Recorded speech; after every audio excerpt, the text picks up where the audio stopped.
Hi, everybody, and welcome to the Spirit Code Self-Sabotage Program. And today is step 5. And so at the very beginning, I just wanted to share with everybody something that I actually just shared live with a few other people. And that is to make sure that you know where you can watch these replay videos.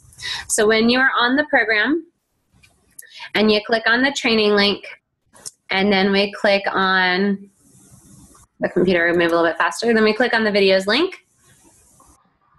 And just to let you know, I keep this updated. So if you scroll down, we have all of our weekly classes uploaded, and this group too is our current self-sabotage group. So you can watch all the replay videos here without having to go to Facebook. Because Facebook can be a pain if you have to scroll through all the comments and all the different activity that has taken place here. But with all the different classes, you can also access everything here. So there's a ton of videos uploaded there. I'm shocked that the website can handle it all. But just to let you know that that is available and that is there. All right, so let's get started with step 5. And one day, I might even upload these classes to these actual sections to each step. And, you know, that might happen here in the future, and as opposed to doing weekly live classes. So as we always do at the very beginning, make sure your space is clear.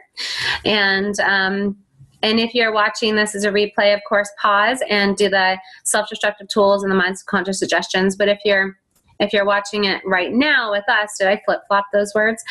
Just make sure that your space is clear and that your shields are up. And I'll give you a moment to do that.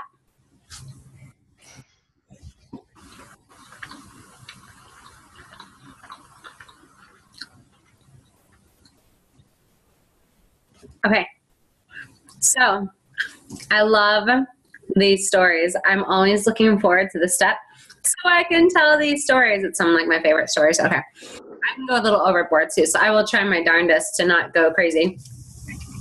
So, okay, 2 different stories here, and I'm titling it "Enjoy the Ride," and you're going to understand the symbolism as I get to it. Okay, so this was, I think it was Tony Robbins. I'm not sure who told this story. It was probably Tony Robbins. And so he was talking about interviewing these musicians.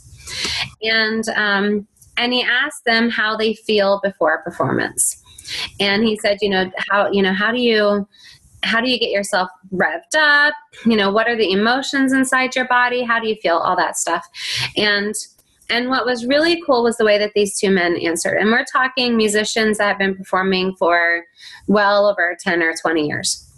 And so the first one, he goes, "Oh my goodness, I get so anxious. The idea of going out on that stage to like 1 million people, my adrenaline starts going through my body and makes my stomach sick, and I have all this anxiety." And he goes, "Oh man, I hate it. It drives me crazy. It is so difficult for me. Even now, even though I've been doing this for like 20 years, it is so hard and I hate it," right?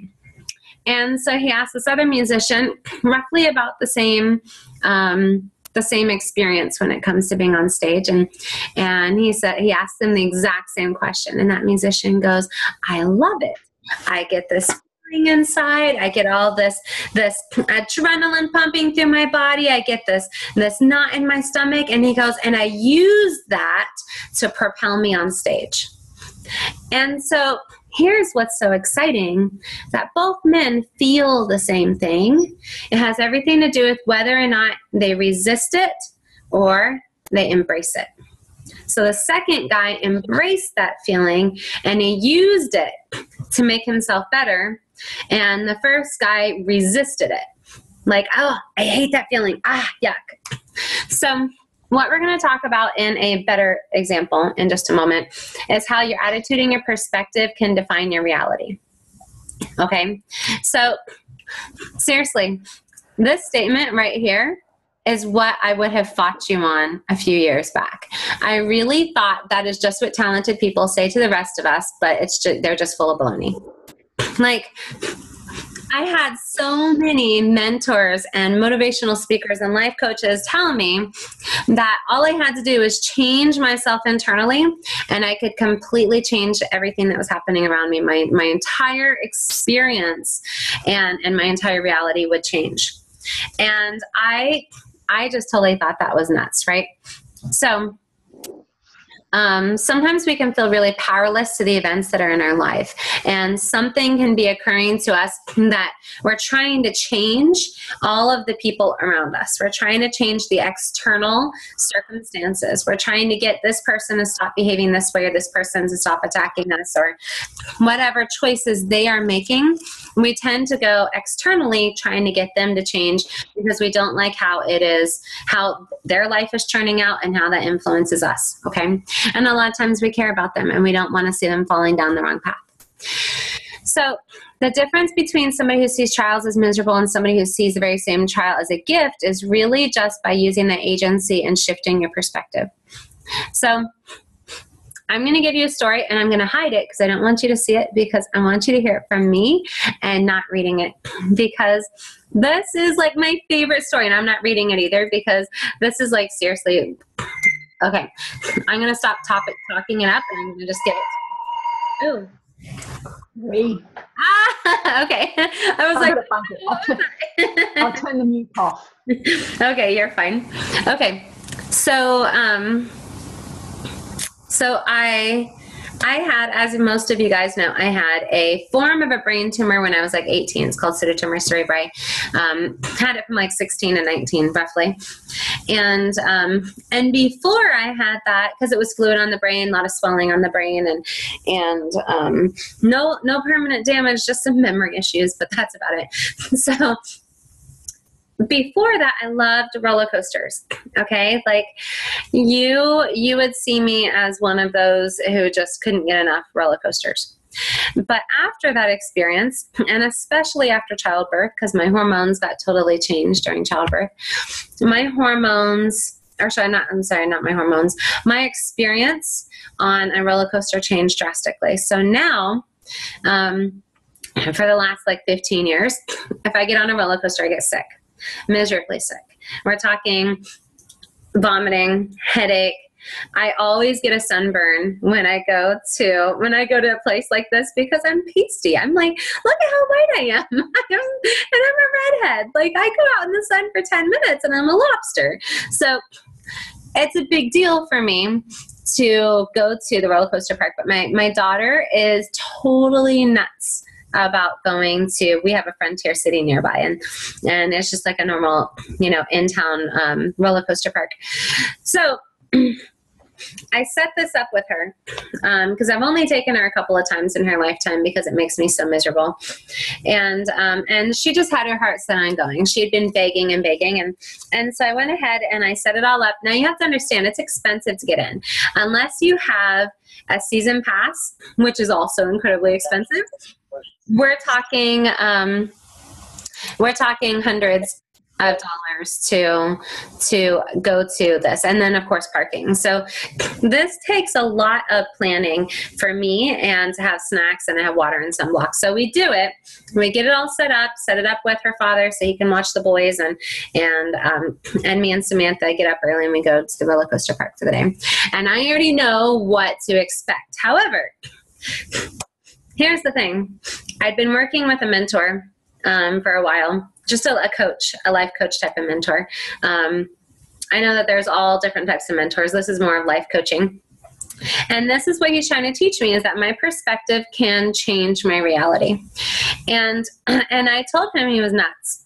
And that, if my ex-husband was hitting me, that my internal thought process doesn't change that. If somebody's bullying me and saying mean things to me, my internal thought process doesn't change that. And so he was trying to tell me that I was wrong. And so he wanted me to use this pattern that he had been teaching me at the roller coaster park to prove a point. So what he'd been teaching me is that if I shift this perspective and I start with my self-talk, right? If I shift my perspective of the experience, I'm going to have a different experience.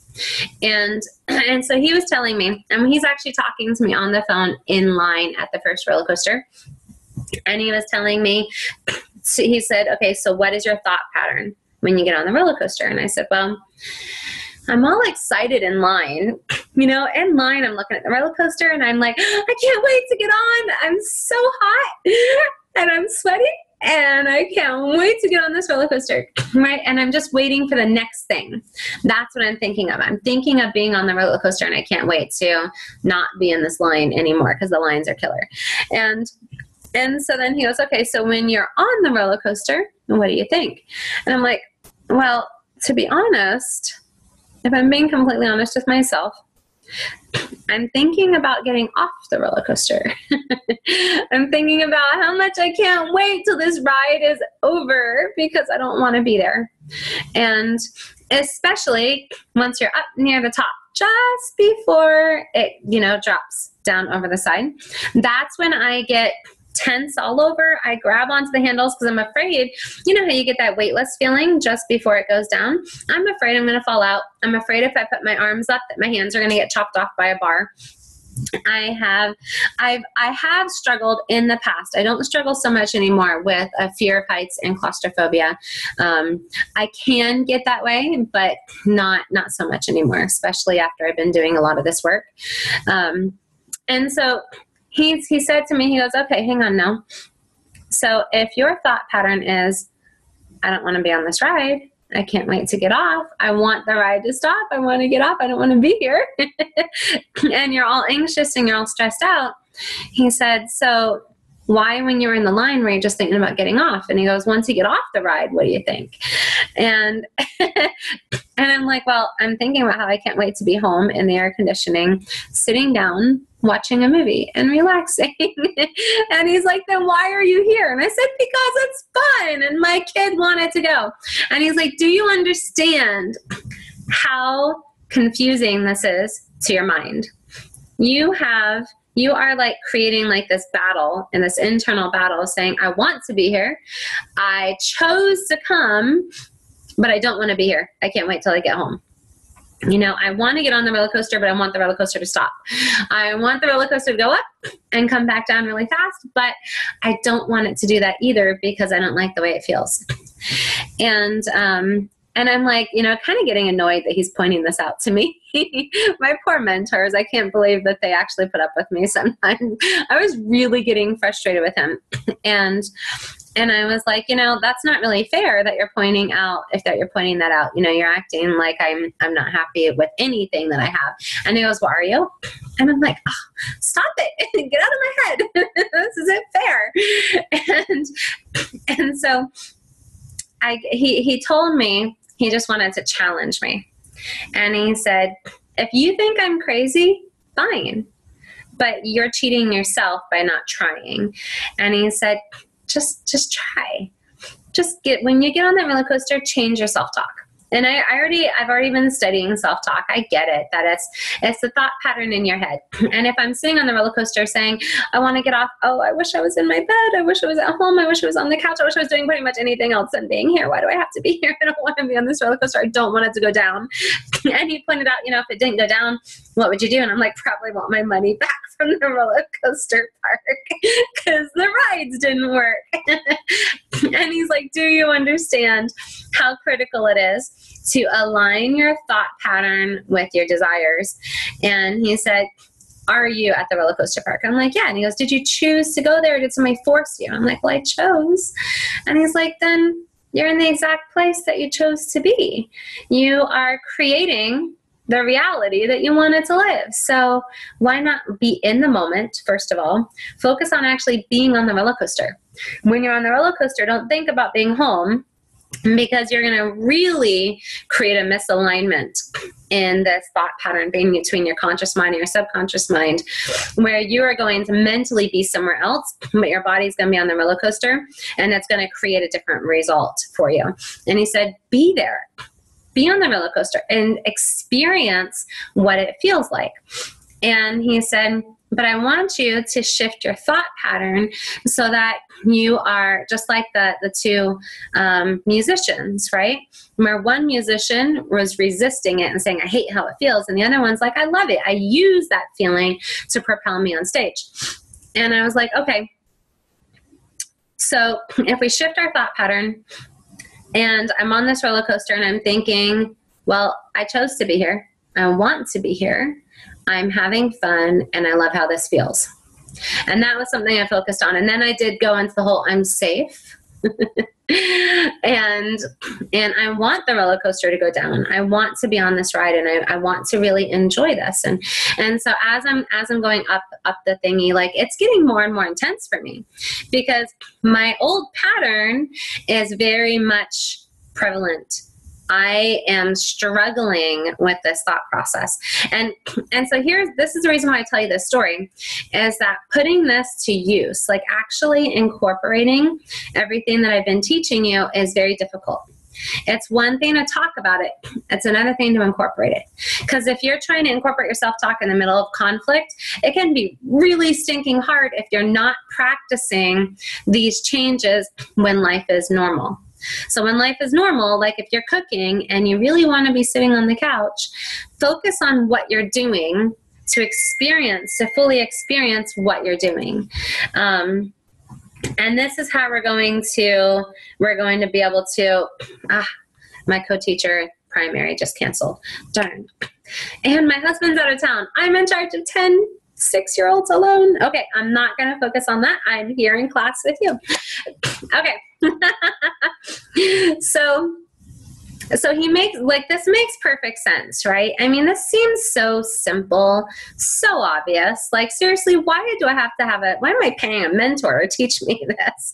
To teach me to just be present and be where you are. Like, be happy that if I really want to just be in bed right now and I'm just thinking about being in bed, I'm not really experiencing you. I'm not giving you my whole self. If I am playing with my kids and I'm really anxious for the next thing, right? And you know how that is. Sometimes you go to the grocery store, you don't even remember how you got there because your mind was on the grocery list. And then when you're in the grocery store, you're just thinking about all the things you need to do when you get home, and you're not even paying attention to the grocery store. You go home and you didn't even get it all. And then you go home and you're like, now I have to go back to the store. Ugh. So learning how to actually be in the moment is a really critical component. And so as we talked about this, and as I'm working on my self-talk, I'm on this roller coaster and I'm feeling all this intensity, right? Because I've got this claustrophobia starting to hit in, which I know sounds silly, but I'm strapped into this sucker. I can't get out. If the roller coaster breaks, I'm at the mercy of these things over my shoulders, and like I can't get up until somebody lets me up. And so that's a little creepy for me. And going up to a really, really, really high and then dropping is really intense for my body.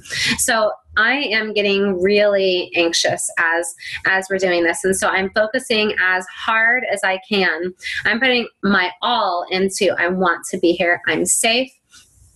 I'm enjoying this roller coaster. I want it to go down. I choose to be here. I choose to be in this moment. I'm having fun. And I really focus on, I love how this feels. So that energy that's within me, instead of fighting it and resisting it, I'm embracing it. And I'm like, okay, what does this feel like? Well, it's a knot in my stomach. It feels like my stomach is rising up in my chest. What's so wrong with that? Normally I fight it. This time I'm trying to embrace it. And I'm trying to say, okay, this feels interesting. I don't think that this roller coaster is quite what God had in mind with, living on the earth. I think that this is a little extreme. So it's not exactly natural to my body, but I'm experiencing this and I'm feeling this. And I'm like, I love how this feels. And so as I'm talking myself through this, I started just saying, I choose to enjoy the ride. And and what clicked in my head in that very moment was how symbolic this was. That how often do I do this in my life where I'm not actually experiencing life? I'm spending all of my time thinking about the next thing, or thinking about something that I did recently that maybe it's like, oh, why did I say that? Why didn't I explain that better? Why did I do that? Why did I do that? And I wish I had done this instead. And then thinking about the future. So whether it's in the past or in the future, never really being in the moment. And I started thinking, oh my goodness, how much of my life have I missed? Because I haven't actually lived it. Because I've only been thinking about the past or the future. And so as I'm sitting here going, I choose to enjoy the ride. which, and I'm going to give you the breakdown in right here. What's interesting about this is that the roller coaster doesn't change. And I want you to focus on that. Every time I've ridden this roller coaster since I had this brain tumor, it's going to be the same general idea, right? So the roller coaster when I was little, I had a blast and I enjoyed it. Then the roller coaster from like the age of 16 to like 35 or 32, 33, miserable, absolutely miserable. And now from 33 now to like 37, it's a blast again. So the roller coaster stays the same. I don't change the roller coaster. I'm not changing how the roller coaster does its thing. I'm not changing the height. I'm not changing how it jerks you around. I'm not changing anything about the roller coaster. I'm only changing how I look at it, how I talk to myself, and how I choose to experience the roller coaster. That's a really important part of this story, okay? So the roller coaster goes down. I actually threw my arms up in the air without worrying that my hands would get chopped off by one of the bars. I did gauge the distance, of course, ahead of time to make sure that there's enough space, although I still worried about that. But I put my hands up and I just let go. I stopped worrying. I stopped controlling. I just let go. And so the roller coaster does its thing and I'm having a blast. And when it's over and I get off, I realize I'm not dizzy. My stomach is not feeling like I'm going to throw up. I don't have a pounding headache, which I would always have a pounding headache at the end. I forgot to tell you that. And I was exhilarated. I felt amazing. And I went, wait a minute. That roller coaster always makes me sick. Every single time I get off that roller coaster and I am dizzy, nauseated, and headachy. I'm fine. Oh my goodness. So I have this. I am not calling my mentor and telling him he's right. There's no chance I'm going to call him and tell him this. So I decided to test this further because I'm really getting excited. My daughter is like losing her mind. She's so happy that I'm having fun. And so I go on roller coaster after roller coaster after roller coaster. And every single one, I'm really focusing on my self-talk, really focusing on just enjoying the ride and being present, really being there and not allowing my mind to think about the next thing. And what I found was, seriously, I was aligning my mind with my body, with my intentions, with my desires. Everything was in line. That I was there, I was present, I was choosing to have fun, I was embracing the feelings, embracing the emotions, and actually experiencing the moment. And I wonder if the way that I got sick had to do with my mind being at home in the air conditioning, eating, resting, sleeping, whatever, in my mind, but my body is doing a roller coaster. And I wonder if that detachment created the experience that I had because I was resisting those feelings. And so that disconnection, either the disconnection or it was like a shock to my body because mentally I'm at home. And so there's multiple different changes here because also my self-talk was creating an environment of safety. So I wasn't, you know how your mind is created to keep you safe and to protect you. So if my mind is in this, I'm in danger, oh my goodness, I don't want to do this, I don't want to do this, then my mind is seeking to resolve the situation. And my body, anyhow, my body's not following through with what my mind is telling it to do, which is go home, get in the air conditioning, and get comfortable. So it's like everything is like clicking inside my mind, and I'm starting to really connect this with the way that I might be able to change some circumstances in my personal life. Because I've got a lot of stuff in my personal life. If any of you guys have heard some of my stories about my previous relationships, you'll understand that my personal life is quite a little drama fest. And so being able for me to shift my perspective to be able to create a different result is huge, to be able to create a different situation that I'm experiencing. And so when me and my daughter decided to test this out, like I looked at her and I said, okay, here's the deal. There's a slingshot bungee jump type of ride that costs like an extra $25 a person. and you actually get in like a harness, and it's sort of like a bungee, but it's more like a slingshot. but it's like just a couple people at a time, and the line is usually like in a couple of hours with just 3 people in front of you. So it's a really big deal to get on this ride. And I've never done it, not just because of the money, but because it takes you 100 feet up in the air. Okay, so this is the string on the back of the slingshot. You're put in a harness and you're on your belly, and it pulls you up 100 feet and it drops you over the lake. And this is where the harness is attached. So you swing, so you go 100 feet down and you swing about another like 200 feet out and then back. And you just have this massive like swinging action.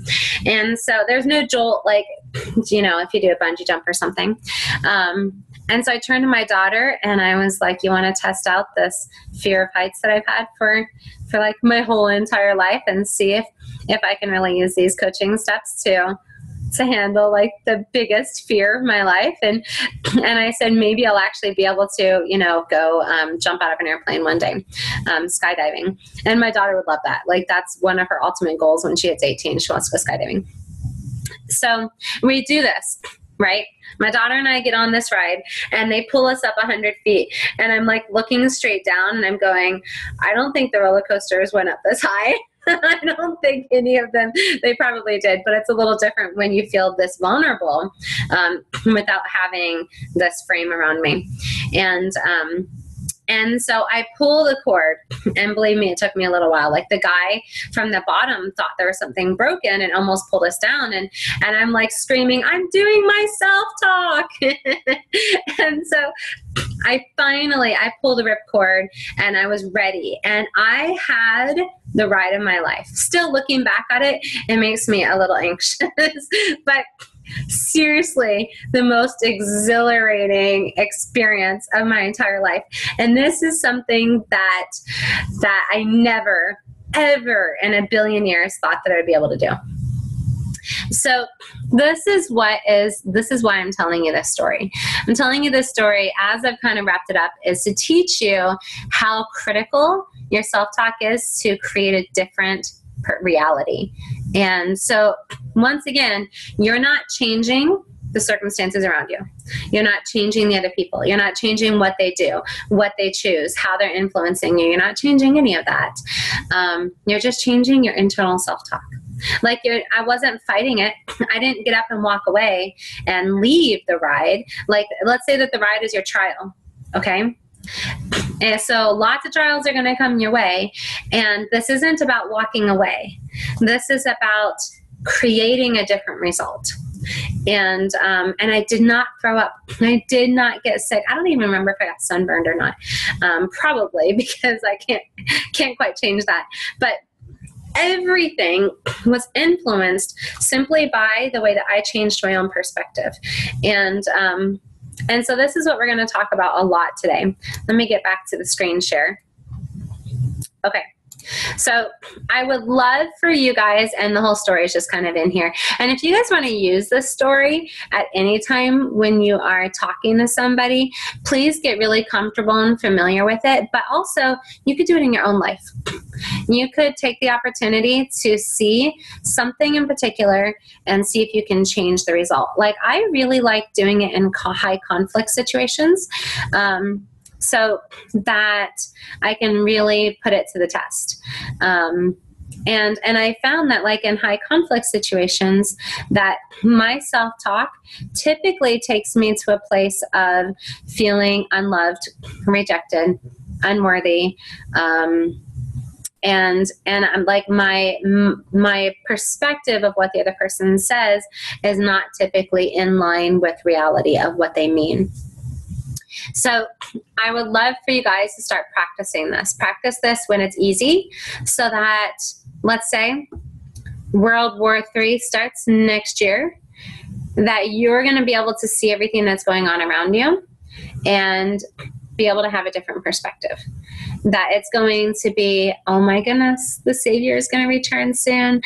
I get to use this opportunity to recognize Well, first of all, and we've talked about this, that if everybody doesn't make it to change that perspective of knowing that you're going to still see them really soon, that you're going to be reunited really soon, but that this is the opportunity to prepare the world, and that they're still with you. They just may not be physically with you.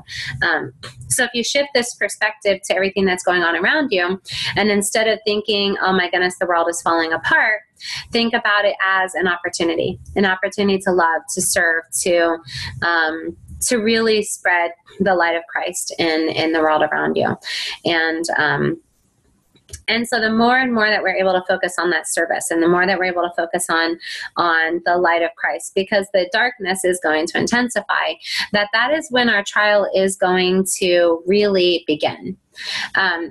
So the important part here is the roller coaster did not change. It stayed the same. The only difference is my perspective, which means anything that happens in your life can be just a perspective shift. And you know how some people, they experience something really intense, and you talk to them and you're like, oh my goodness, I'm so sorry this has happened. You know, your house burned down, your tornado hit your home, whatever it is that happened.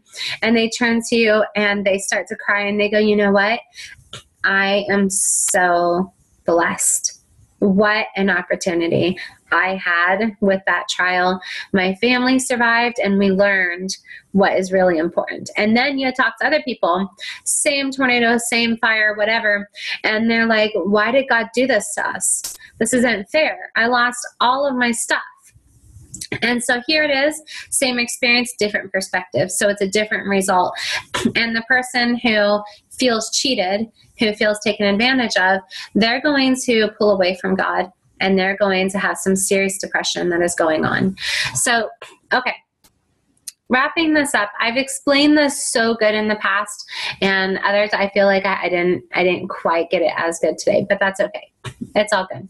So I just want you to just kind of see a couple of things that are here, and to just recognize, how often have I tried to control the outcome or control the experiences due to fear of something outside of my control? How often have I chosen fear over love? How often have I changed my experience because I was afraid of the outcome? So this entire shift it's within you. This isn't something that you buy. This isn't something that somebody's sitting here saying you need to purchase this in order to be able to experience this. No, this is within you. This is all within you. You have this ability. And I think that this is a big part of living life, is to really understand. And I know I've said this 1,000 times, but it comes right back down to agency. So how different could your experiences in life be just by shifting your perspective and choosing to enjoy the ride? And you guys, this is not going to be an easy shift. The next time that you're doing something and you feel like it's a struggle, you're having a hard time, maybe you're having a fight with somebody, maybe somebody's judging you, maybe you got in a car accident. I mean, use this. Start practicing this now. Like if you're doing the dishes, practice it when it's easy, so it comes natural when it's hard. If you're doing the dishes, do the dishes. Like, be there, be present in the moment. And the more that you check out, the more difficult this is going to be. So be present and shift your self-talk. I'm so grateful I have a home. Oh my goodness, I'm so glad I have a dishwasher. How lucky am I to have a dishwasher? Clean dishes, running water, hot water, something being sterilized. All I got to do is load the dishwasher. Like, how hard is that? It's tedious, but for the most part, it's doing the work for me. The laundry, the work is being done for me. I just have to, do some of the tedious, busy work. But as you do it, the more you focus on that gratitude, and the more that you focus on your self-talk, and you recognize, what am I thinking about? Like if you're doing the dishes and you're just thinking about, I can't believe that my husband isn't doing these dishes. Or I can't believe that my kids, they're supposed to be doing the chores. Now I get stuck doing the dishes. Here I work all day long. I cook the dinner. Now I have to do the dishes and I have to clean up after them. Has anybody swept the house today? No. Has anybody vacuumed? No. I have to do it. Everybody expects me to do it all the time. Why? Because I'm a woman? Because I'm the mother? I just have to be responsible for everybody and I'm not a maid. For heaven's sakes, I live here too. I want to sit around and do nothing like everybody else in the house is doing. Okay. Obviously, I felt these things before too. But I want you to work on shifting your self-talk when you're in those moments to gratitude. So just being grateful that you have a family to do dishes for. How lonely would it be if it was you all by yourself? How lonely if you were just putting one dish in the dishwasher? You're cleaning up after a whole family because you're blessed with a family, because you're blessed with somebody who loves you. That you're not doing this life alone. And when you think about, well, my husband did work on the car today, and my husband did work really hard today. He totally deserves to take it easy. I'm actually grateful I'm doing this for him. This might make him feel good to know that he doesn't have to do the dishes because he hates it. So the more and more that you shift this, the more that you're going to see that you may not have an argument with your spouse afterwards because you're not resenting them because of the chore that you ended up doing, right? Because if you're ticked off when you're doing the laundry or the dishes because no one else is doing it, you're probably going to be a little snarky when you're talking to your husband or your children later on, and it could create a conflict. And so your results are going to drastically change by shifting your self-talk in all the many little moments. So let me jump kind of back into what this paragraph says. Every day we get to choose who we are and what we want. Every choice shows where your priorities are. The past does not equal the future. I know a lot of times we learn from our past, and that gives us a whole different perspective for what you're going to experience in the future. But your past does not experience your future. You can change anything at any time and create a whole new future. Okay? My history does not hold me hostage. This is actually like some fantastic self-talk. So if you want to like copy and paste and make that some of your affirmations, go for it. Okay. My history does not hold me hostage. Today is a new canvas to paint. How do I want to show up in my life? My external world is a reflection of my internal world. I love that because spirits, the ones that have morphed, it's because of their internal world. And the ones that are young and youthful and beautiful, it's because of who they are inside. Okay, so we need to get started now so that we can become that young, beautiful, amazing goddess once we're a spirit. Okay, so today's a new canvas to paint. How do I want to show up in my life? You could choose to enjoy every second of your life and just enjoy the ride. Remember, the only thing you're controlling is you, your thoughts, your internal perspective. So letting go of the outside control factors is a very important shift we're going to work on today. Okay, filters. So when we experience an event, our memory is filtered through our perception of the world. Okay, so energy is formed around all the events, your thoughts, your experiences, your memories, and the way that this influences you, the way that you process this event and what's going on. And then you store the energy because your subconscious remembers the events through your emotional memory. And in fact, the more that we focus on the positive emotional memory, the more you're going to be able to remember the positive things. So many times we look back on our life and we struggle to remember the good stuff. So we need to really start connecting emotionally with the positive. So my memory of an event can be vastly different from the manner in which the event actually occurred, or the way that somebody else remembers the event. The perception is created through your core beliefs and your self-talk and your assumptions.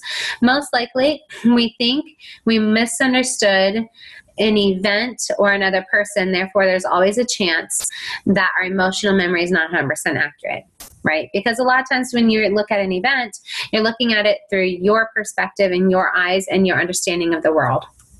So when we recognize this, we can choose a different, healthier perspective, a more loving and forgiving perspective. Okay. So, of course, we're really focusing on wanting to be more like our Savior, Jesus Christ. And I love that Christ says that he's our brother. I think that that continues to remind us that he sees himself as an equal, and that he's here to teach us how to live our lives. So this emotional memory that we're holding within us, this is funny, and I'm going to pick on my mom for a moment here. My mother contacted me a little while ago, and she was telling me about a conflict that was in her life from something that had happened 30 years ago. She said that all it took was a tiny little memory of something that somebody else had said, and it created conflict with her and a family member. And that's all it took, was just remembering that somebody else had said something, and it hurt the other person's feelings. And before you know it, they fought for a little while due to this emotional memory. So what's interesting about this is that you're still holding on to this. We're still holding on to this intensity from our past. So what do we do? How do we shift that so that we do not continue recreating conflict that is unnecessary? Okay. So when we release the negative energy of an event, we need to shift our perspective of the event as well. So as you guys are doing this program, you're probably doing a lot of energy releases, you're doing a lot of curse removals, but we really need to focus on how to also shift the perspective of that memory of that event. Okay. And so on top of everything that we have in each of our write-ups, being able to choose, and this is where I'm going to kind of bring it all together, choose a different perspective of your emotional memory. So just like being on a roller coaster, but instead, when you're thinking of this memory of your past, so let's say we're going to grab a trauma, we're going to grab a rape, or we're going to grab a robbery, or when you got beat up or picked on or bullied or something along those lines. When you think about this, you can change the event in your emotional memory shift by shifting your perspective. So when we invite in a Christ-like perspective that is free of negative energy, right? Because when you think about this trauma, you're inviting in negative energy. So the trauma's over, you're safe. You're in a space where you are remembering this, and if it brings up intensity, a lot of that intensity is dark. And that is the part I want you to remember, that intense, dark feeling is not of God. So if we want to shift our perspective of the past, we need to start looking at our past through Jesus Christ's eyes, or through Heavenly Father's eyes. So we get to rewrite your past. So that doesn't mean that, and we're going to have a visualization in just a minute. That does not mean that when I think of my story of my past, that my story says, oh, my first marriage was amazing. He was a really good guy. He treated me right. And we were very, very happy. We just went our different ways, and that's all, right? That, if most of you know my story, is not the truth. We're not lying, right? We're not faking our story. We're changing our perspective so that we recognize that both people in the story, or every person that's in the story, are all children of God. And if you are praying to Heavenly Father, think about it this way. We have Heavenly Father as our neutral judge. He's not going to say, well, I kind of like you more than him. You know, you're a nicer person. He's like not very nice at all. He's really grouchy and so, you know, I'm so sorry you had to go through that. That's not Heavenly Father's perspective.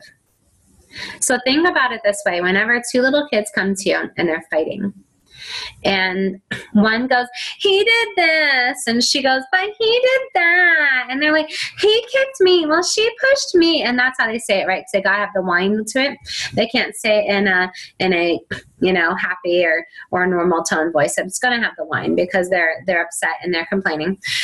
So as the parent, what do? If you love both of them exactly the same, and they're both your kids, and you love them both so much, and you just want them to get along, you just want them to love each other and treat each other nice, and you want them to both know that they deserve to be treated nice and that they need to treat each other nice. So are you going to say, oh, I'm so sorry he did that to you, he's such a bad kid?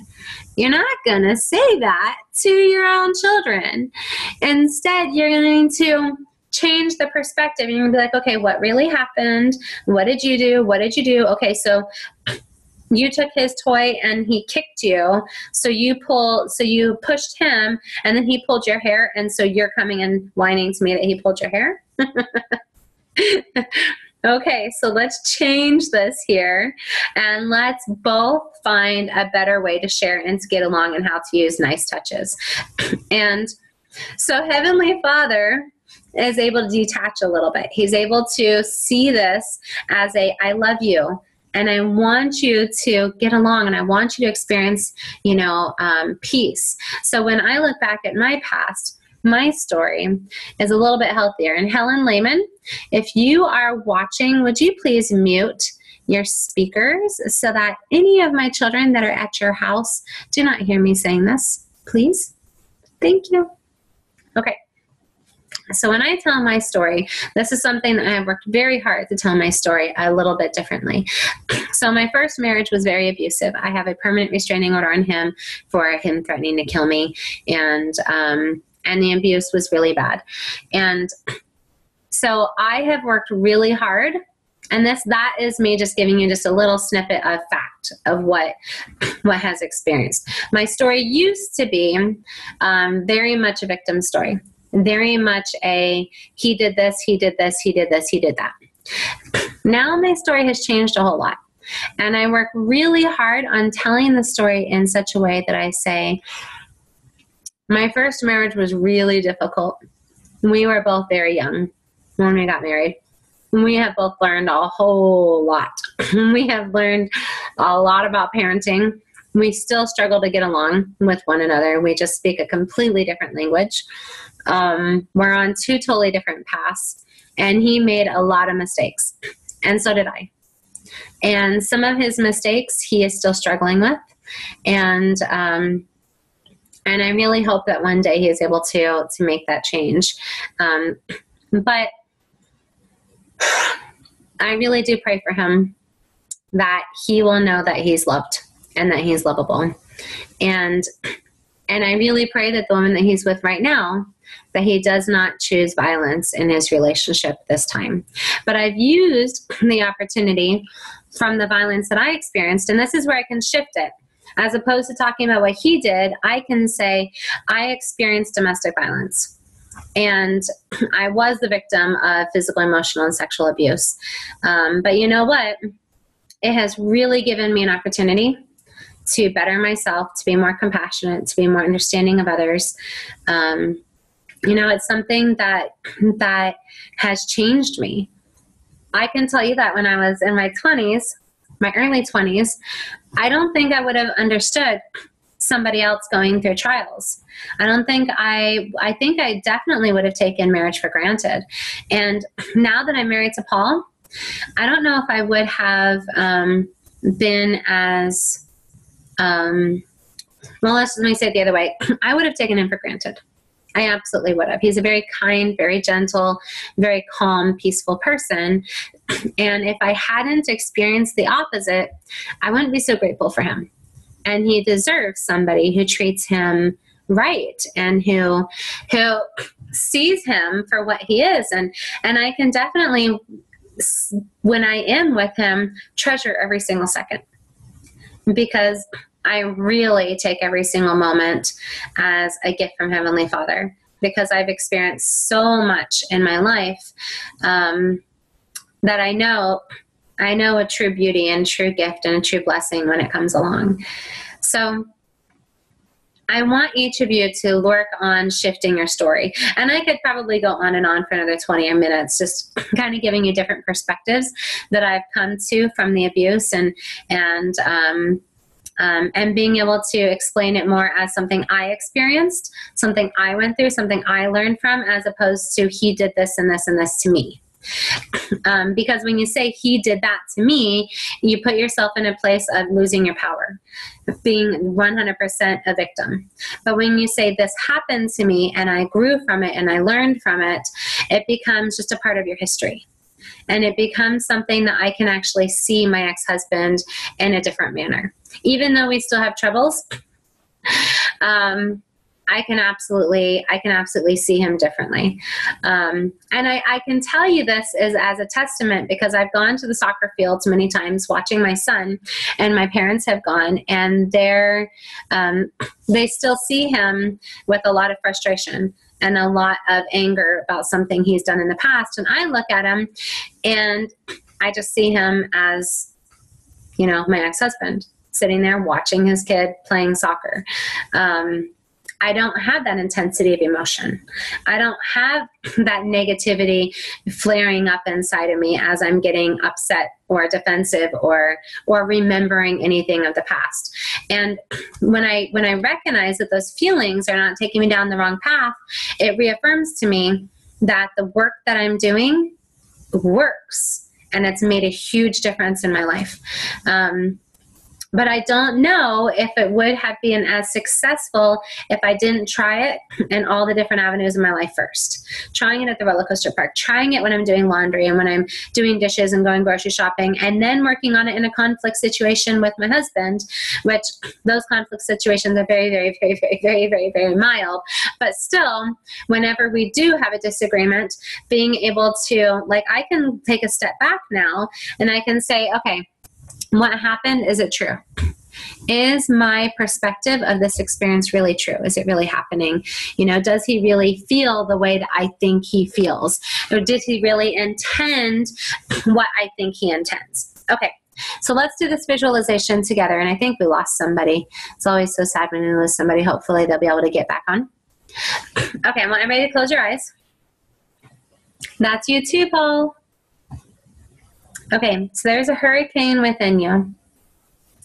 Your spirit, mind, body, and energy fields.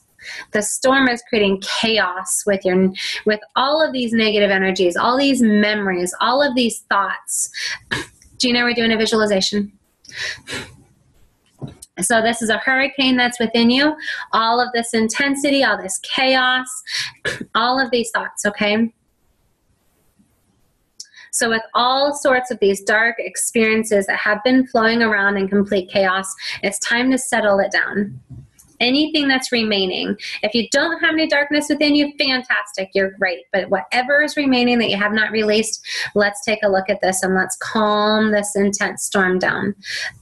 I want you to recognize that you have the power to control the intensity of this hurricane down into a wind and even into a slight breeze. This is going on within your mind. You have the power. You have the control to do this.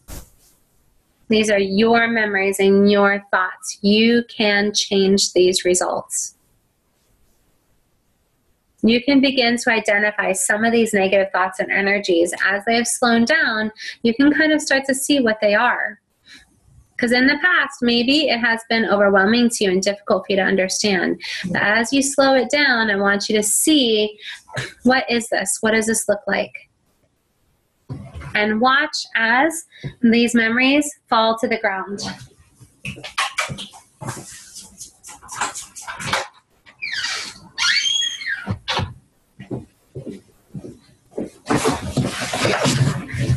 Okay. You can see that there are faulty core beliefs, limiting beliefs, negative filters, blocks within your spirit and mind. You've also created walls, veils, and such like that to protect you. These have all been influenced by the adversary, though. There are many different energies and components that have fallen to the ground as well. Memories, thoughts. So now I want you to shine the light of truth and knowledge, or simply ask Heavenly Father to assist you in this. So we can say, I shine the light of truth and knowledge upon all of this mess. I shine it upon the core beliefs, the limiting beliefs, the filters, And I allow this light of Christ to filter out any misperceptions. So I know deeply within me the nature of all things. And allow your mind to identify those that are godly nature versus those that are influenced by the adversary. And at this time, you can take a moment to consciously choose to reject that which is not of God.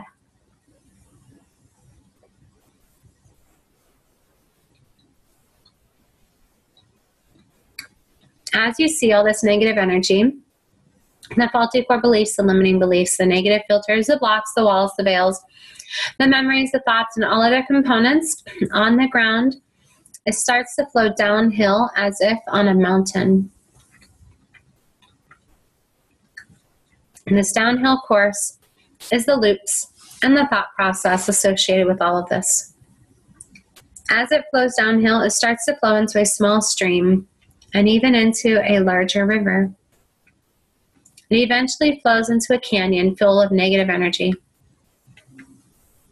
All these energies that flow deep within you only has one path to flow into, and it doesn't flow out. It leads into ill health and even death. It's very limited. If you were to stand at the bottom of the valley, it would seem impossible to even get out of this valley. The negative energy only knows one route. So now take within your hands,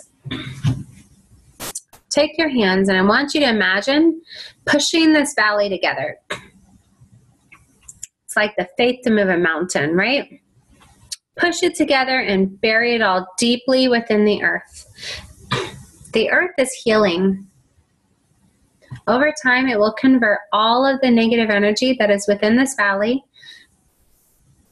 the energy, the beliefs, the filters, the blocks, the walls, the veils, the memories, the thoughts, the loops, the cords, and the components is now all buried. And as the earth converts this energy, your spirit, mind, and body may distribute the positive energy to where they like. So imagine all of the positive flows of energy all flowing all around you.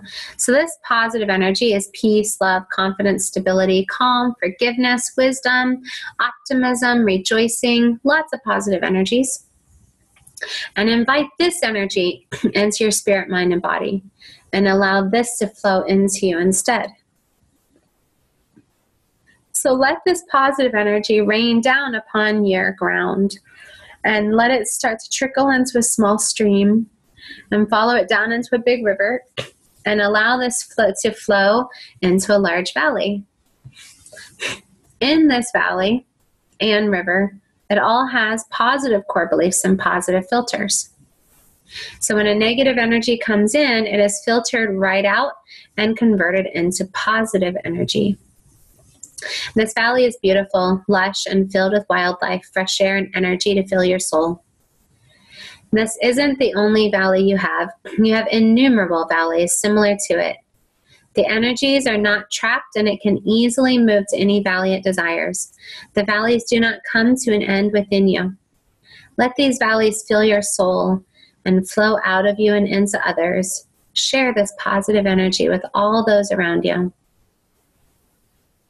So allow this valley to flow out continuously and provide healing to all others. And if you would like, you can take an extra moment to focus on how this is going to work with you.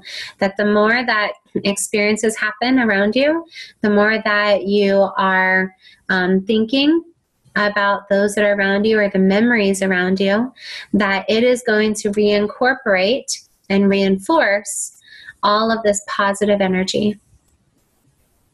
And everything that happens is going to go into this positive flow and be converted from the negative into the positive. Okay, so you're welcome to take a deep breath and let it out, and we can finish that visualization.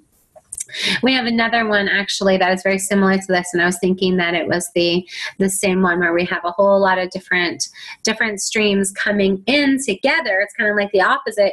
Tons of streams going into like this big river and this big lake and flowing into. Anyhow, okay. So many of us are slaves to our story. And it's typically a disempowering story. So just as I was explaining just a little bit ago, when we tell the story of our past, that many times it puts us in a state of having no control over what we have experienced. Right? Because most of the story that we focus on is this person did this, and he's making this decision, and she made that decision, and now because of those decisions, I'm all alone, or I'm experiencing this, or I'm experiencing that. So the story that you play over and over in your mind, it's like you're teaching your body, you're teaching your mind and your body what the world looks like, what to experience, what life has looked like to you. And so the more that we are going to shift this and replay it in a deliberate way, and the more that you're going to be able to find that control back in your past. And I'm not talking inappropriate control. This is more of a godly perspective type of control, so that you don't feel victimized, so that you know that all the choices that you've made were choices that you were able to make, that you weren't forced into this body. You weren't forced into the home you live in. You weren't forced into the experiences that you've had. Some stuff were done that you did not want to happen, of course, but that you have the control to create a different result, right? So if something really, really traumatizing happens, the way that you see it can completely shift this story. Okay, so what we want to do is we want to modify your story so that it's no longer terrorizing when you think about it again. And the more that we take like the trauma and retell that story, the more that you're going to be able to actually see this occur in your life. So when you put yourselves in the middle of the story, a lot of times we act like we don't know how the story ends, but the truth is we do know how the story ends. So this was part of a Tony Robbins thing. Where is actually this whole thing is a quote from Tony Robbins. So what's really interesting, like seriously, a lot of times you go, oh my goodness, I can't believe that I married a guy who turned out to be a polygamist, and you like replay it in your mind with all this anxiety and all of this, oh, that happened, and oh, I can't believe that happened. But when you're doing it, and as we replay it, we do get stuck in that whole what if. What if this had happened? What if he had done that? I wish instead I had done this and this, but it's over. And that is something that we struggle to accept. The story is over. That part of your story, not your whole life story, but that part of the story is over. It's already happened. We already know how it turns out. Okay? No matter how many times you relive it in your head, you're not going to change how it happened in the past. And I think we all consciously know this, but we still subconsciously are trying to change what happened. Everything we experience holds an emotional memory within the mind and body and spirit. Let's kind of do this. So something that I want you guys to think about this week is right here. What has been your story? What does your life look like so far? So if I came up to you and I said, tell me about you. What makes you you? And you say, oh, well, let's see. I grew up in Ohio, went to like this amazing high school. I had an eating disorder, had a pseudotumor type of brain tumor. I had you tend to kind of jump on the most powerful moments. You don't say, oh, I was a redhead and I had a lot of great friends and I did fairly well in school. I really like to choose happiness. And I had, one day I woke up and put on my clothes and went to school. And at school, I went to class. And after that class, I went to another class, and then I came home. And then after I came home, I had a snack. Like, we don't tell our stories that way. We tend to just say, I went to an amazing high school. I had an eating disorder. I had a brain tumor. I got married early. We had kids. I have 3 children right now, and I'm now married to a different man. And like we tend to touch when we tell our story on the most significant parts. Like we'll usually throw in there the positive stuff. I've been married for however many years. I've got however many children. And then we always throw in there the traumas. We always throw in the horrible things that happened. So I want you to start looking at your past, at your story, and how you would tell your story in a not novel form, but how you would kind of explain who you are to somebody else. Okay. And that this is your story. And I think, are we going to talk about rewriting your story? I hope we're going to talk about rewriting your story. Okay. And you're welcome to try rewriting your story when you do this as well. I believe somewhere in here I actually do have a visualization where we work on rewriting your story, because that replay in your mind of your past story is going to reinforce your old belief system. So we need to rewrite that story energetically or spiritually to be able to rewrite that new belief system, because right now your beliefs are reinforced by your memories. And your memories reinforce your belief system, and which keeps us in this trap of struggling to move forward. And so that's something we're going to also work on. Okay. Something I do want you to start thinking about is, what would your ideal story be like if you had the chance to rewrite history and change a whole new future for yourself? Now, this doesn't mean that we're pretending that your past hasn't happened. I just want you to start thinking outside the box. Like, oh, I would travel the world. You know, if life was a little bit different than it is right now, I would travel the world. If I didn't have to worry about money, and if I wasn't responsible for young kids or whatever it is, I would have gone skydiving. I would, maybe I would go serve a mission in Jerusalem. I don't think they can serve missions there, but you know what I mean. These are all the different things that I would love to do. And what it's going to do is it's going to help you to shift the perspective to the fact that this is your life. Right now, you're living in this body of flesh, and this is your chance. Right now is your chance to create everything you've always wanted. If what you want is a nice, stable home, and the exact life that you're experiencing, great. Experience it, love it, embrace it. But if you're in your home and you're miserable and you're like, this stinks, I'm trapped here all the time, I can't do the things I really want to do, my body doesn't let me do the things I want to do, I don't have the money, I don't have the ability to, like, this life just stinks, then you're going to be in this place of misery during this life experience. And when we do come to Heavenly Father at the end of our life, what are you going to say? Are you going to say, it was just so hard? Or are you going to say, you know what? I've grown so much. What an awesome experience to grow. I may have not traveled the whole world. I may have not jumped out of an airplane, but I touched the hearts of many people. I served many people. I loved many people. And I truly embraced the gift of life. Thank you. Thank you for that opportunity. I really hope I lived up to all of the gifts that you had available for me. And if not, I still exist. What can I do now? What else can I do? How else can I help? How else can I serve? So it's a very different perspective, because if you come to Heavenly Father at the end of your life and you're just like, it was so hard. Oh my gosh, why did you make me do that? Why did you give me all those trials? That was so difficult. I'm so glad it's over. Are you in a state of being able to move forward? Are you in a state where you still need to heal from the past? Because the past still has you trapped in this state of misery. And then you can also ask yourself, which one do you want? What is it that, how do you want to look back on your life? Do you want to look back on your life with a lot of regret, or do you want to look back on your life with a great deal of gifts and blessings and gratitude and opportunities to do more?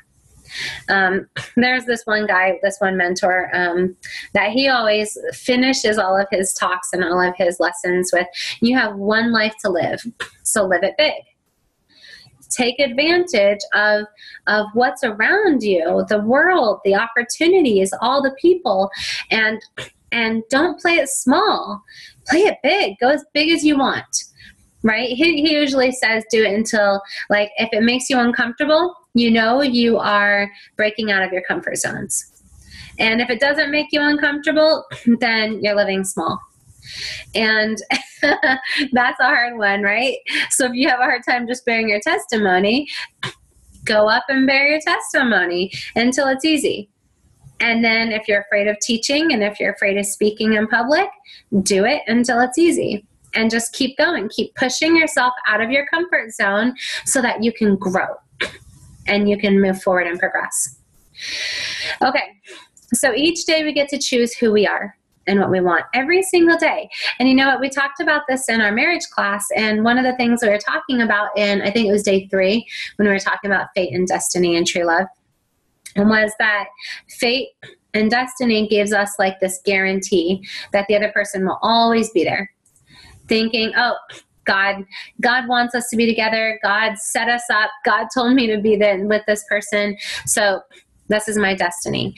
But the problem is it puts you in this path of without having your agency.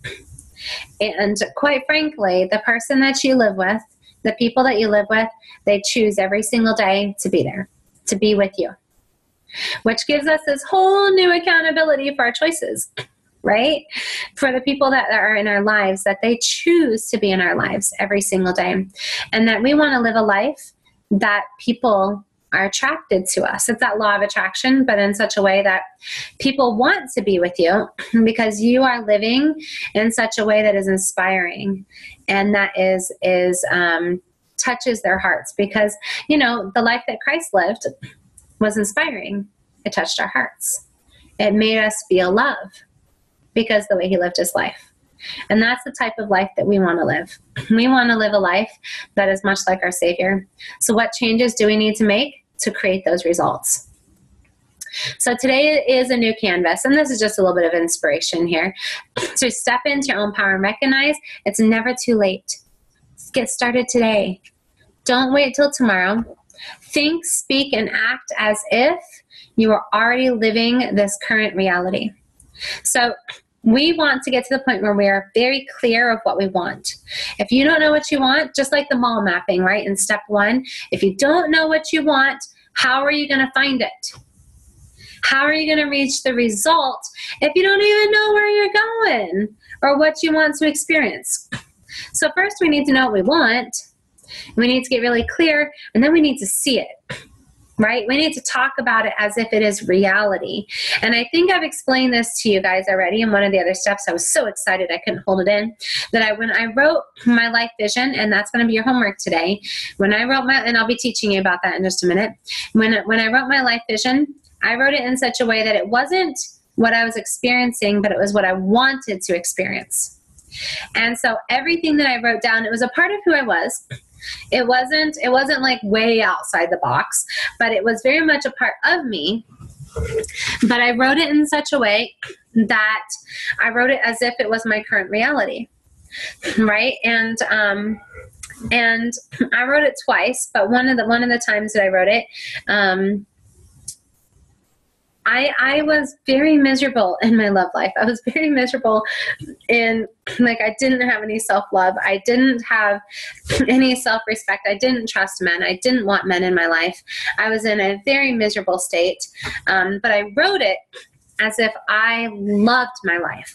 I loved my creation, and that the right man is attracted to the life that I'm leading because I'm living my purpose. I'm living this calling that Heavenly Father has for me. And I love the life that I've created so much that the right man is attracted. Because if you're in a state of suffering, the wrong person is going to see that, and they're going to take advantage. But if you're in a good space, they're going to see that as an opportunity. Because if you're in like a dating situation, are you going to go for the guy whose life is falling apart? The guy who is angry at women, and the guy who, thinks that he's just like a total victim to everything else because his wife cheated on him or what his wife did all this horrible stuff. No, because you're going to be dragged down. You're going to think, oh my goodness, she's an emotional vampire. I can't handle that. I can hardly make it myself. I don't need a project. I don't need somebody who's mooching off of me. I need somebody who's stable. And so step into that role. Be that person that you want to be with. And do this even when you're married. Say, would I want to be with me if I was the other person? Would I feel drained, or would I fulfill life? Would I feel wanted? Would I feel loved? Or would I feel rejected all the time? So the more that you are able to see this and create this life and shift your mindset to that of, well, what do I want? I want connection. I want love. I want happiness. So if I point out all of the problems, that's probably not going to make the other person feel good, because I know that when somebody else points out my problems, I feel pretty cruddy. So if I want to create that love and that connection, then I'm going to live as though we already have that love and that connection. And we are going to create this, because this is now my focus. It's that passionately motivated.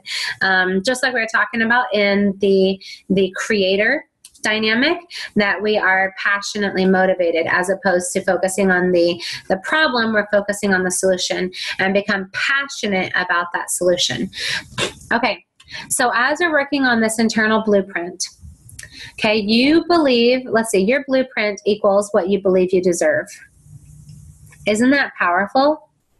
If your blueprint is, my life is falling apart, I'm miserable, I can barely make it each day, this is what you believe you deserve. So when we shift that, we can start to see some changes. Your self-image is a creation that you have the power to change. We can get to the point where we say, it's not that I love myself when I lose 40 pounds. I love myself now, right? You believe 80% of your self-talk and only 20% of what other people say. Did you guys know that? 80% of what you say to yourself is what you're going to believe. And I really get that, because there's been many times I've been in conflict, and when the other person says something really nasty and really mean, I'm like, well, that's not true. And I'm working on defending myself. Your brain is constantly seeking to be validated for the existing stories. So we need to rewrite your story. Okay. So if your brain is seeking to be validated for your existing story, this is how we can get stuck in that victim cycle. But it also means that we can recreate the future. And so the more that we are doing self-talk, along with changing our story, along with knowing where you want to go, and actively pursuing this, reinforcing everything that you're experiencing around you to reinforce this new belief system, the more that you're going to see that. So, and I think I've explained this before. Let's say that your belief system is all men are cheaters, right? They're all abusers, cheaters, and users. Then you're going to come across somebody who behaves that way, and you're going to be validated. You're going to be like, see, they're all abusers. But if you're in a really good, healthy state and your belief system is, I love myself and I love all my brothers and sisters, no matter what they're choosing, but I deserve the people that I invite into my life are the people who treat me appropriately. So when somebody who comes around and he's a user and abuser, you're not going to look at this as an opportunity to validate an old faulty story. You're going to use it as an opportunity to say, see, I love all my brothers and sisters, and God just gave me an opportunity to bless somebody else who's struggling. Just a different perspective, right? And that one is going to validate your new thought process. Okay, so I'm not going to take too long. You're welcome to read all of this, but there's just a handful of different examples here, just talking about how those old thought processes can be reinforced over and over and over in different directions. So let's see. Yeah, most of that I am explaining. Oh, the whole point that I was trying to get to, my original life vision, I told you I wrote it when I was not experiencing it. My experience was very victim, but I wrote it in a very empowering way, in a very, this is what I want to experience. I want to invite somebody in my life. I want them to be attracted to that stable part of me. I want them to be attracted to the testimony that is within me, and I want to create like a beautiful life. And a couple years later, a couple years after I wrote my life vision, and it became a part part of me, and it was something that I really incorporated into my life. I shared my life vision with somebody, and I had this whole, I thought I wrote this in such a way that was just to tell the future. I mean, not to tell the future, but to recreate a new thought process. Everything that I'm reading is what I'm experiencing in my life right now. Maybe I did this wrong. And I had this aha moment. I'm like, oh my goodness. Everything that I wrote was not what I was experiencing. I remember that. I remember it was not what I was experiencing, but it was what I wanted to experience. And I wrote it as though it was what I was experiencing, and it is. That's how my life is now. Like, I really have created this vision for myself, this dream for myself. It worked. I can't believe it worked. So let's do this. Let's do visualization, because I want to help everybody get to that point where in a couple of years you look back on these moments and you say, oh my goodness, she wasn't crazy. I actually created a whole different life, and I'm living it now. And the stuff that she said a couple of years ago, is now what I'm experiencing in my life. And I'm so grateful I did the work a couple of years ago. Of course, it's active right now. But in a couple of years, you're going to be so grateful that you did the work right now, okay? So I want you to close your eyes and envision yourself walking along the beach. The sun is setting and casting a beautiful hue on the waters. Look off in the distance and see a figure dressed in white walking towards you. Listen to the sounds of the tide crashing into the shore. Take a deep breath of the fresh smells coming from the ocean. Be present in this moment. Breathe out all of the worry and the stressors of your daily life. You get to pick your own time of day that you're walking, morning, afternoon, evening. And feel the temperature upon your air as it reflects the time of the day. You may even be able to smell that salt water in the air. Focus on your breath, and with each breath in, invite positive, loving thoughts to flood your mind. And with each breath out, breathe out the worries and stressful thoughts of your day. Allow the full vision of the event to flood your mind and your senses. Leave all of your cares upon the beach. And continue to just release your stress and your worries and your negativity with each breath out. Because all of this intensity is not beneficial. You don't need to continue carrying it. Let it go for a little while. Just take a little break from it. Set it down and walk away. It'll still be there later. You can pick it up later. So look back up and see that white figure is getting closer and closer. It's a man. You're not completely sure who he is, but you might have an assumption as to who this might be. And across the sky flashes scenes from your life. And in those same areas below in the sand are stories written in the sand of the lessons that you have learned from each of those events.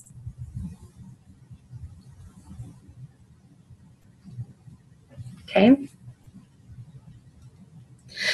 Some of the stories are positive, while others are painfully negative. Some of the events in the sky are hard to witness, and the learned story written in the sand is twice as painful, as it affects your current life and your expectations for your future. So much so that you turn away. But you're tied to them, and it's only a matter of time until you face them again. So I invite you to take another look at these stories and ask yourself some questions. What is giving these stories power? And why does the past still hold on to you with such negativity? So we're going to do a little bit of energy work in this visualization, and there's a rebellious spirit that is contracted to this old story. So in your mind, I want everybody to bring to light the rebellious spirit and each and every contract. And there might be more than one rebellious spirit, and there might be lots of contracts. So I want you to command, well, we're going to bring to light the cords and the chains as well. So I want you to command this contract to be given to you. And you can either wash each and every contract in the living waters or burn them. For the most part, you should only have one contract for these old stories. But you never know.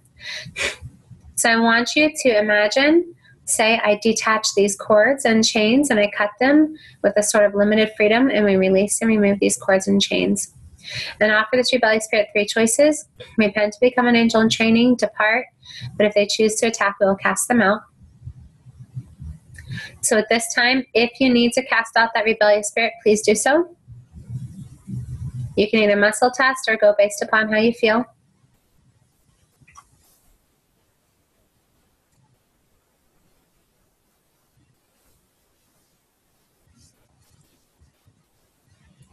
So we bring to light all frequencies and vibrations of the old story within the spirit, mind, and body. And I command all the frequencies and vibrations of the old story being held within the spirit, mind, and body back into a portal, and we seal that portal. And we detach the cords connected to the old story, and we cut those cords with the sword of truth. We release and remove these cords. So back in this visualization, look at these stories written in the sand and recognize that these stories are solidified. Think about how easy it would be to rewrite them. Invite a large wave from the ocean to come in and wash away the story on the sand. The man from the distance is now close enough that you can instantly recognize him as the Savior. He approaches you and holds your hand while offering you his complete love, expecting nothing in return. So ask him to assist you in rewriting your story about yourself. Ask Christ to show you your worth and your potential. He smiles, and across the sky flashes scenes from your life that have yet to occur. Amazing scenes that you never even thought were possible. Each of your dreams being lived. All this potential, your ultimate potential, you're watching as reality. He offers to help you to rewrite your story from his perspective. A story that is filled with hope, love, compassion, forgiveness, understanding, and progression. Christ places his hands over your eyes and removes the filthiness that was clouding your eyes and causing you to see clearly, to not see clearly. Okay? Now you can see clearly. You are able to see your own potential and rewrite your own story about yourself. You can take a moment to offer some gratitude to Christ for his constant love and ask him for his staff and begin writing a new story in the sand. The story can change and grow as you progress. It's not solidified. It's ever changing, ever growing, and ever improving. There are no limits and no bounds. You are capable of creating anything that you desire simply by shifting your interpretation. So I want you to open your eyes and begin writing this new story. And with this story, these are the topics that we're going to focus on as your homework assignments. Spiritual relationships. I just want you to break it down so that you're not doing too big of a picture, too broad, and missing a topic. So spiritual relationships, your relationship to yourself, your relationship with others, your health, wealth, and contribution. Okay? So that's how you're going to focus your story, rewriting your story. This is actually, you're going to have a lot of homework in this one, and I'm so sorry. But this is going to take you quite possibly a couple of months. This is not going to be a 1-week homework assignment. So this portion is your life vision or your conscious lifestyle design. So we really need to gain clarity of what you want before you can actually see it become a part of your life, before you can actually manifest it. And I don't like the word manifest because it feels like you're just making something up in the thin air. But if you want to see these realities that you're rewriting in the sand with Christ, we need to see it. You need to be able to envision it. Because the more that you can see it, the more that your mind is going to believe it. And the more that you're going to be able to actually see this reality. So it will take some time and effort. I recommend that you invite God into your story and allow the true purpose of life to drive you. Your life story isn't going to look exactly like mine. However, I am going to, in the replay video, when I post the replay video on Facebook, I am going to link my life story, my life vision. So it's not going to be my story. The one right here is more rewriting your story. Okay, so you can mostly focus on the past or your perspective of the future. But down here, this is the new reality that you would like to create, the new reality that you want to have in your life. So we are going to use these 9 categories: love, reputation, wealth, spiritual, family, travel, education, achievement, and health. Now, you don't have to have a lot on every topic. For me, I had a lot on love, a lot on spirituality, a lot on family, and a lot on health. The rest of them were kind of small. So everybody is different. Some people, they want pictures. Some people, they want to write. I prefer writing. For me, it was more clear. It was more clear to create a picture in my story, in my words, than to just put down a simple, basic picture.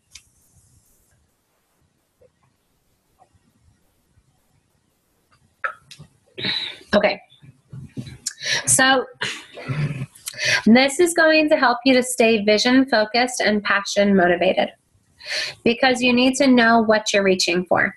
You need to know what you want to create. If you don't know what you want to create, how are you going to create it? If you say to me, I don't know. If I say, well, are you happy in your love life? And you say no. I'm like, well, how do you want it to look? I don't know. How are you going to create a different result if you don't know? But if you say to me, well, I want to recreate my love life. I want to restart it. I want to have this passion that I see in the movies. I want like crazy love where we just can't get enough of each other. I want to have a oneness with my husband. I want to have open communication.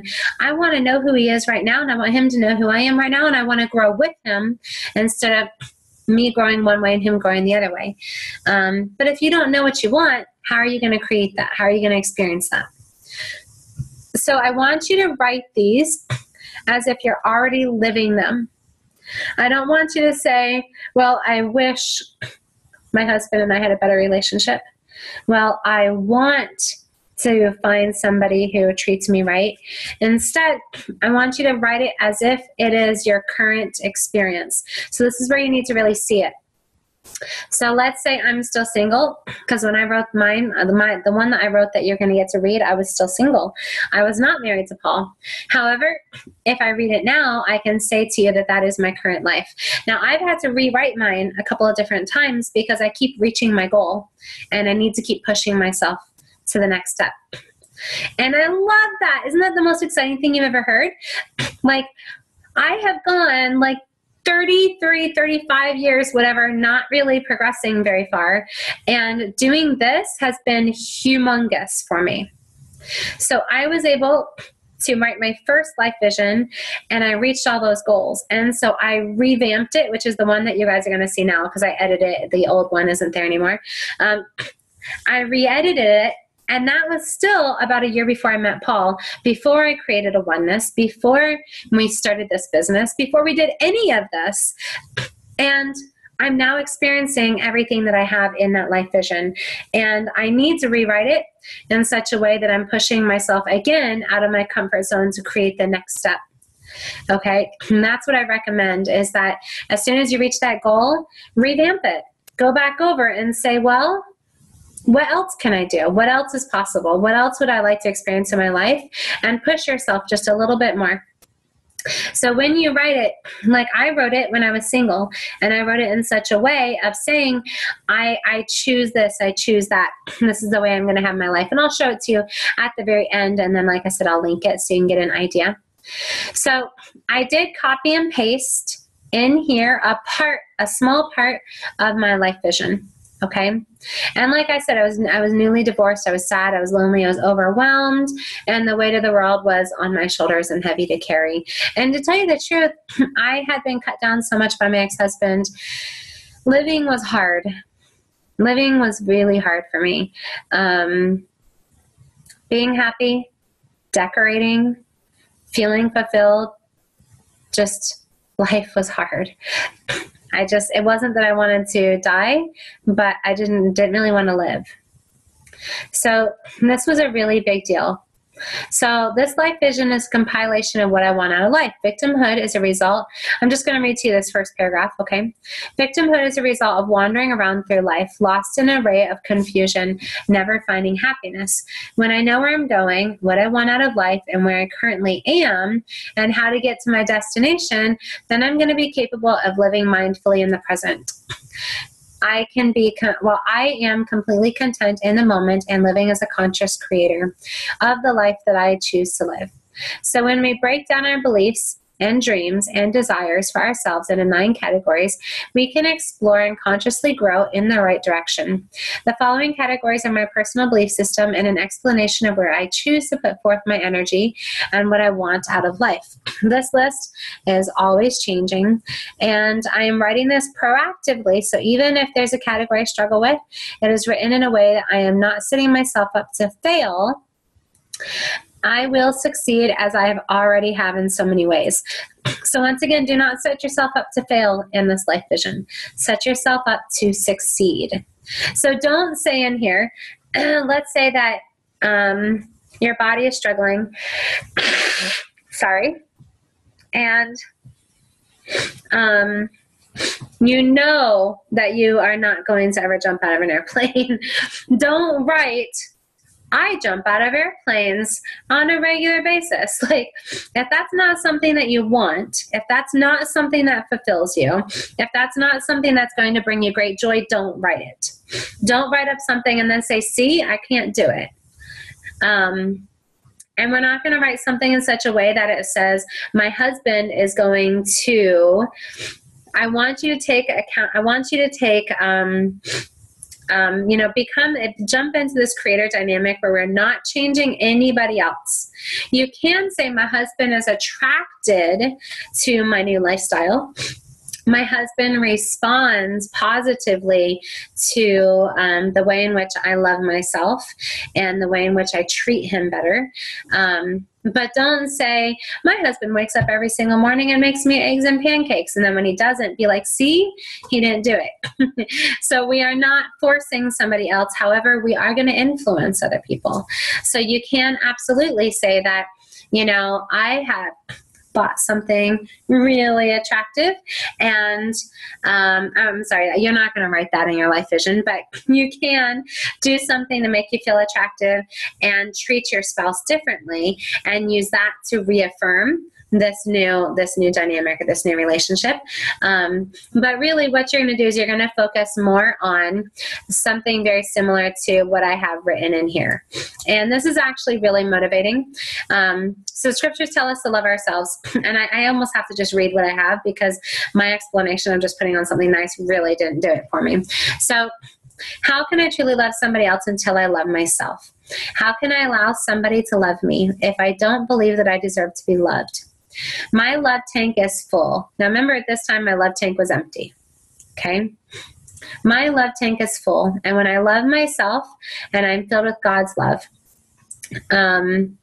therefore, I am not seeking outside of myself for acceptance, love, or happiness, or even validation. I believe I am a whole person. And at that time, I thought I was looking for my other half. And I've learned so much, okay? I believe I'm a whole person. So I'm looking for another whole person who already loves himself and has God in his heart so that together we can be growth partners. I like that. I think that was powerful. God is preparing me for something amazing. I will utilize this time to grow and prepare myself as a more patient, more loving woman who can communicate better. And I will be emotionally, I should have said I am emotionally. Will be isn't quite as successful for this, but it's the same idea. I am emotionally healthy enough to bless and serve the man of my dreams. I choose to treat him as my king. Therefore, we fill the air with a sweet aroma of mutual respect and Christ-like love. I will become the person I want to be with, or I should say I am the type of person I want to be with, and then I will attract that kind of person naturally. I choose to respect myself and see the beauty within instead of the temporary flaws of my flesh. I see myself in the same light as my Father in heaven sees me. I deserve so much more than I've ever experienced, and one day the right man will see the beauty inside of me and choose to spend eternity by my side as my best friend as we live out our days without contention, instead filled with peace, love, and joy. I am not disposable. I will not allow men to treat me as though I am. I am worthy of love and belonging. My heart is a treasure, and I will only share my heart with those who earn it.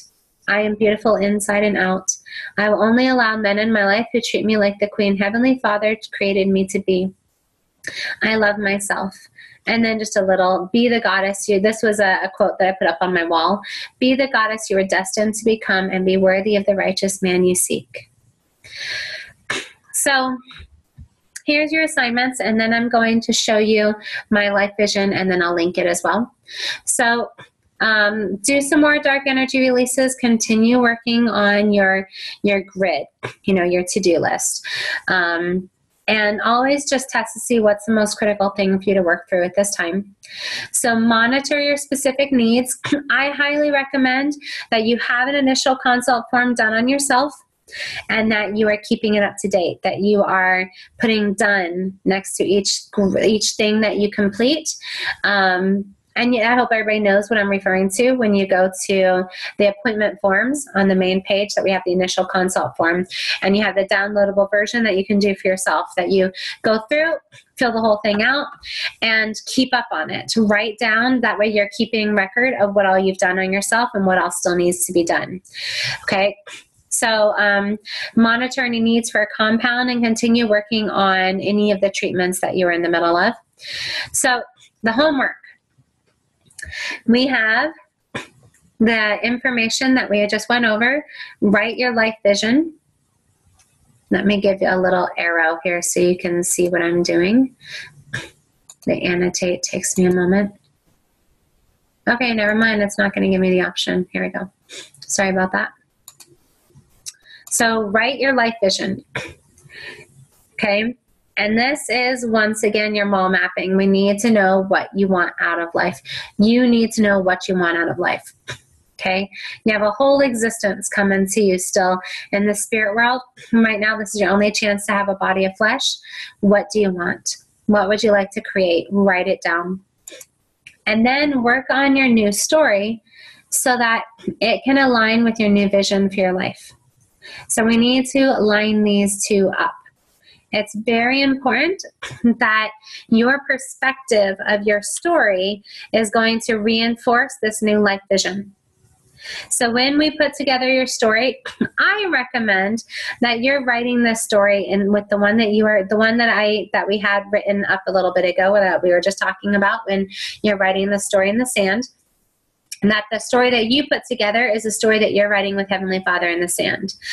Because I want you to shift this perspective of the past so much that everything that you desire to create in your life, and this new story that you have, and the affirmations that we're doing in step 3, that all 3 of these are working together to continuously validate and reaffirm this new belief system and this new reality that you wish to have. So let's say that you write up your life vision, and your life vision says that you have this amazing connection with your husband, and you have this oneness and this complete honesty and communication. But your story for yourself, in that visualization that we did with the sand, that story says, my husband's a jerk. He's mean. He's lazy. He doesn't do anything. I have to do all of the hard work while he just sits around and takes advantage of me. How are you going to create a loving relationship with communication and togetherness and safety and peace and love if you see him as a lazy, fat, annoying slob. We have to work on both of these together, okay? They need to balance each other, reinforce each other, and they need to validate each other. So seriously, if your old story is the only story that you're going to stick to because you are so committed to this old story, then this new life vision is not going to be validated in your life, and it's not going to take hold. So these both need to go together. Work on that old story by rewriting it in the sand. You can write it down as well. Now, those topics that we have up there, you do not have to use those topics. You have a little bit more freedom. Let me get rid of that here. I'm going to scroll up to remind you. These topics right here. So this is your story topics, your spiritual story, your relationship to yourself story, relationship with others, health, wealth, and contribution. I never did the contribution one. So you can kind of just pick and choose what you feel is the most important. I don't really focus on the wealth as much. That's just not a category I focus on, but it might be one that you want to focus on. I really focused on my spiritual relationship to myself, others, and my health. Those are the stories that I focused on. But this is one that you can do based upon your needs, okay? But work on that story. And then down here with your life vision, these topics, I highly recommend that you try to stick to those topics. You can kind of create it to what you prefer. So let's say you really don't want to travel. I'm a homebody, you guys. I could stay in this city, in this house for the rest of my life and not get bored of it. And I'm so glad that I married Paul Bunch because he doesn't seem to get stir crazy. I'm so glad. But some people, like my first husband had, he would go stir crazy within a couple of hours. He had to get out. He had to go somewhere, do something, feel like he accomplished something. Even if, like for me, at the end of the day, you finish working, you make dinner, you clean up after dinner, get the kids their homework done, bath, get them put to bed. I'm ready to go to sleep. For me, the day is over. And for him, it's like, wait, we've got to do something. To make this day valid, we have to go do something. So everybody has a different perspective. For me, travel was very different, but for you, it might be a very critical component. So I am going to show you guys something. And if you're watching this as a replay, you do not have to watch this part, but I want to show you how I put mine together, okay? This thing is so in the way. I'm sorry. Okay, let's see. It is...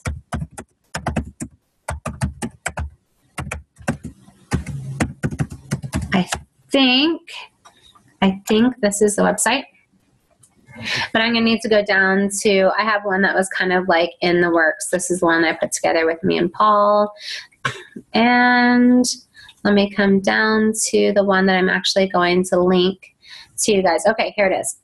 All of these, if you guys ever do want to kind of mess around, you can see a lot of the stuff that I learned at one of the coaching conferences. I did not write down all of them because the other ones, I was already doing this program and I didn't have the time. I have an amazing story that I would love to tell you guys about the Berlin Wall. That one was my absolute favorite, but I'll tell you that in a moment.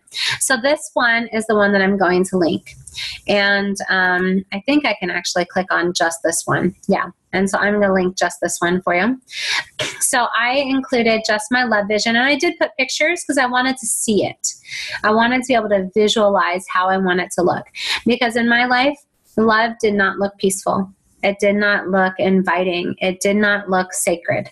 And so I wanted to pick pictures that made love look sacred and fulfilling to me. And then my reputation vision was smaller. My wealth vision was smaller. It was actually kind of focusing on, look at that, money doesn't create happiness. So to me, I was just kind of like, hey, I'm not reinforcing that I don't deserve love, because some people say that you need to get past that, or not love, sorry, money, that you need to get past that money block. But for me, it's just saying that this isn't that I don't think that money is sinful. I just don't think money brings happiness. I want to find happiness in my life. That money just, if it comes, it comes, you know, it is not something that I'm going to build my life on. So I have my spiritual vision is a little bit longer. My loved one was the longest. And my family vision and my travel vision, there's something that I want to kind of say about my travel vision. So many people, and I'm not criticizing you, please do not take this offensively. So many people talk about, well, I got to go to the Bahamas, or I went to the Caribbean, or I went on a cruise, yada, yada, yada. I would always respond, and again, please do not take this offensively.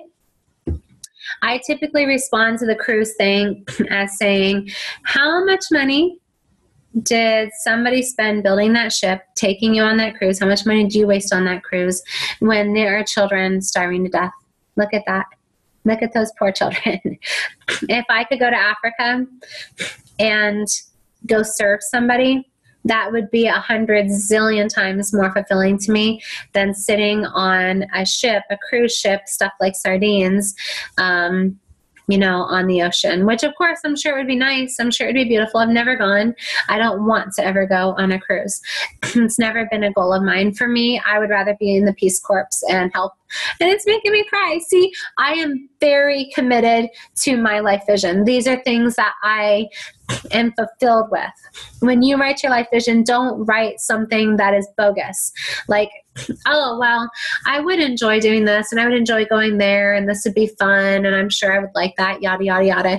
Like, I just reading this just rips deep into my center of my soul, saying, this is who I am, is that I want to help others. And if that's how I travel, because I'm helping somebody else, that's the kind of travel I want to do. And then education, focusing on like achievement. This was where I had a hard time, because achievement seems to be like measuring your value based upon what you have done. And so in here, I just said, I want to go skydiving. I'm afraid of heights, but I want to go skydiving because it makes me uncomfortable. That's why. It scares the living daylights out of me, so I want to do it. I want to build my own tiny house. I want to remarry for all the right reasons. I don't want to be afraid. I do not want to allow fear to be a part of my vocabulary. I want to run a women's community and provide emotional support for those that are leaving like abusive relationships. With like-minded individuals. For my health, I am strong and I am healthy, and I rededicate myself. I'm not doing plant-based vegan right now. I'm doing a different diet to try and drop some weight, but focusing on having that control, that I'm not turning to somebody else to heal me, that this is my body, my responsibility. So if this is my body and my responsibility, I take accountability for everything that goes into my body, everything that I say, everything that I think, and my experiences that I am, perceiving around me. So let your food be your medicine and your medicine be your food. I take good care of my body. I move my body. I stretch. I live in peace. And then this is something that's important to me, is being a part of the earth. That the earth is alive and she takes care of me. I return that favor and I take care of her. Or I take care of the earth and I know that she'll return that favor and take care of me. I take responsibilities with the consequences that I create within my body. I know that this body is a creation of a loving God, and I only get one body, one chance to take care of this body. So I'll treat my body with nutrition that it needs, and I will balance my hormones. I'm in control of my mood. I'm healthy. I'm strong. I am my body. At the time, that's what I said. Now I would say I am a spirit, and God has given me this body to take care of.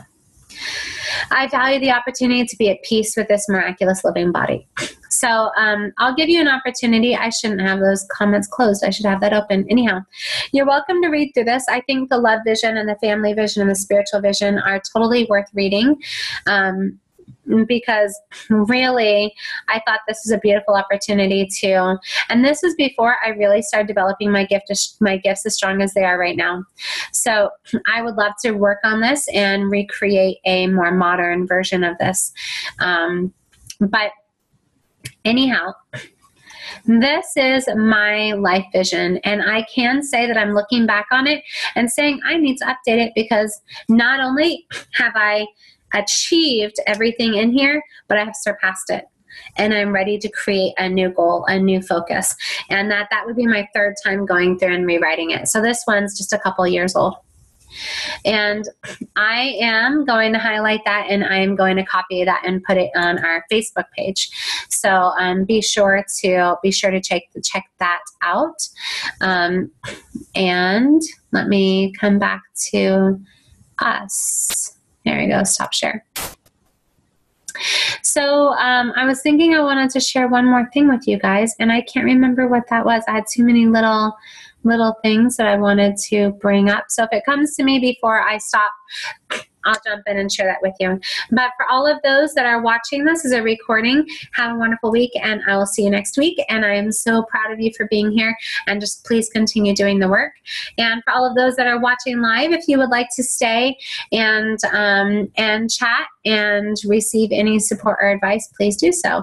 And I'm sorry, I can't remember that other thing I wanted to say. It's all good. All right. Love everybody on the recording. Bye.